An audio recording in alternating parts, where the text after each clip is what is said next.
ভাই মালকে দেখ না, সেই লাগছে। দেখ না পিছন আরে দিয়ে। ছাড়। আরে ভাই মুখটা তোল, দেখ না, আরে ভাই দেখ না। হ্যাঁ রে ভাই, পেছন দিয়ে ঠিক তোর বোনকে এরকমই লাগে। এসব বলছিস তুই? কেন রে ভাই, আমি ভুল কি বললাম? আরে একবার দেখ তো, ঠিক এরকমই লাগে পেছন থেকে তোর বোনকে। এবার কিন্তু ভাই তুই একটু বেশি বলছিস। বেশি কোথায় বললাম ভাই, আমি তো ঠিকই বলছি।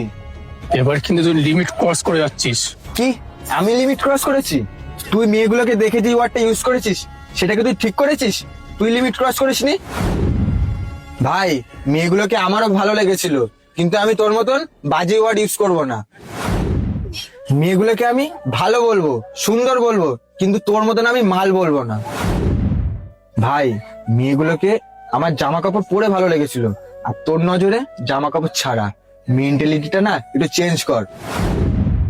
তোর আর আমার মধ্যে এটাই পার্থক্য। তুই যে ওমেন্স ডেতে স্টোরি দিস না, মেয়েদের ব্যাপারে ভালো চিন্তা ভাবনা রাখ, তাহলে দেখবে স্টোরি লাগাতে হবে না।